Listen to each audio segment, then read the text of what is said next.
Dragon Sword Awakening might be one of the biggest hits of the year. Not necessarily in total revenue or in total concurrent active players, but as a game that was built as the kind of game it was, this was a cross-platform gacha game that is now no longer a gacha game or cross-platform. It has genuinely left players astonished. The game is sitting at very positive right now over on Steam with 1,380 reviews, 92% of which are positive. The game is, as of right now at 11 p.m. at night on the 27th of July, sitting at 9,276 concurrent active players with a 20,000 peak. So the game released to 5,000 players with a peak of 12,000 total. And then through sheer positive word of mouth, it bumped up to 15,000, and then Saturday 20,000, Sunday 23,000. Now granted, today's Monday, so less people are available to actually play it, but these numbers are crazy for a game that was originally a gacha game that was also available on mobile. This game has been received so well. The game is $30 right now and has likely sold hundreds of thousands, if not potentially millions of copies, or at the very least, even if it hasn't yet, will definitely sell millions of copies by the end of the month, maybe the year. Now, I was told back when I did my first video on this, I was told the game looks crap, the game isn't gonna do well, crappy mobile Genshin clone. Evidently not.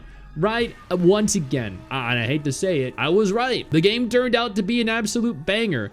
I played, well, like a little under a dozen hours of the game, and I had so much fun streaming it, so much fun playing it. So much about this game was just thoroughly enjoyable. The game world was beautiful. The combat was fun. The characters look fantastic. The story is fun. The content is really enjoyable to consume. Everything about it is just crisp and beautiful. And this is after the publisher, the global publisher Webzen, tried to screw them over. More recently, they actually tried stopping them from publishing the game on the date that they had planned to release on. This was posted just 5 days ago. Open world anime RPG Dragon Sword Awakening cleared for launch as court dismisses all of Webzen's claims against the game. This company is so messed up. They not only refused to pay them after, publishing their game after the game launched in Korea for I think like a month or multi-month period, but then they continue to thwart them every step of the way to stop them from rebranding and to stop them from becoming a successful game. The Seoul Central District Court has dismissed game publisher Webzen's injunction request to block the release of the game as announced by developer Hound 13 on July 22nd. The game is on track to launch via Steam as soon as it passes Valve's final app review.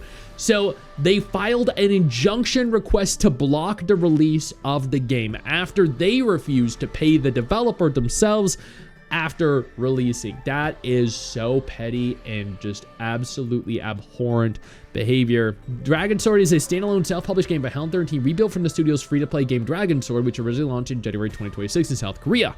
This live service version had been briefly published by Webzen, which is where the legal dispute between the publisher and developer originates from. Around a month after the original Dragon Sword release, Hound 13 announced that it would terminate its publishing deal with Webzen due to the publisher failing to pay the minimum guarantee stipulated by the contract. Subsequently, the developers revealed plans to overhaul the game as a fully priced RPG without gacha and release it onto Steam.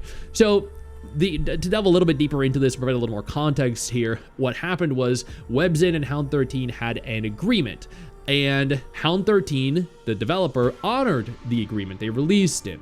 Webzen expected the game to do better financially, and because it didn't, they decided, you know what, fuck you, and then they shut it down. That's pretty much it. Yo, I don't mean to interrupt the video, but I need to take a moment here to thank all my incredible patrons over on Patreon whose support continues to allow for me to do regular videos like this every single day on this channel. Thank y'all so much, including our YouTube channel members. You guys mean the world to me. So do you guys as viewers as well. Now, without further ado, let's continue. Webzen was not happy to hear this, arguing that Helm 13's contract termination was unilateral and thus legally void. The company went on to file an injunction request with the court, intending to block the developers from releasing Dragon Sword Awakening.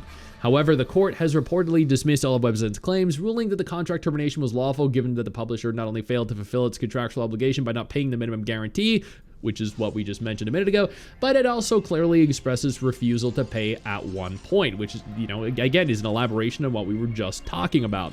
Additionally, due to lack of evidence, the court dismissed separate claims by Webzen asserting that Helm 13 had used its translated materials without permission. Oh, they went even deeper.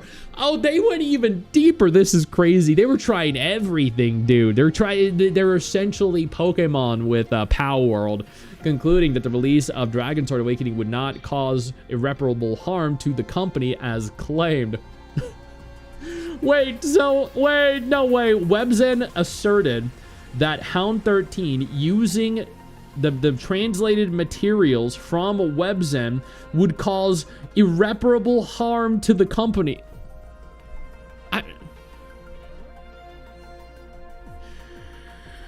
How?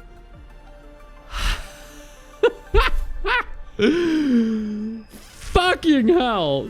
This is just, again, petty, disgusting, and sad. Dragon Sword Awakening hit to number 5 on Steam Global Top Sellers. It actually did so well.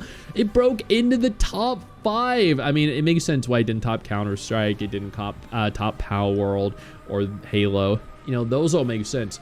But it broke into the top 5 on Steam nonetheless. That's actually crazy. The game has drawn attention for its open world, which captures a classic fantasy aesthetic, its signature Switch action system, and evolution of the mechanics from the developer's previous title, 100 Soul, etc., etc. This actually looks like it's at number 1. I wonder if this is like the most wish-listed game then. No, it can't be, because Once Human's there, Pow World is there. Did it hit number 1 at some point then? Either way, that's genuinely impressive. Like, I really enjoyed the game. I've been talking about this game for God knows how long, years, and it is genuinely great to see it come to fruition. It is genuinely great to see the game doing well, succeeding. They removed the gacha. They removed all crossplay functionality with mobile devices. They made all characters attainable in-game. They translated everything. They removed the stamina systems. Everything that made it a gacha game or a mobile game, they removed, they overhauled, they improved, and players are eating it up. They love it. This has gone on to become one of the bigger anime releases of the year, and I cannot be prouder.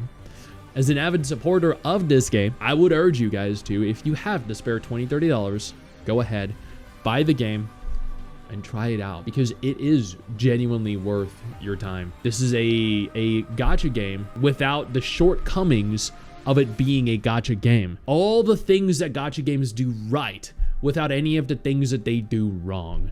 This right here, this is worth your time. I know you think that you just hit the end of the video, and technically, yeah, you have. And I know your first reaction is to close out of it at this juncture, but don't.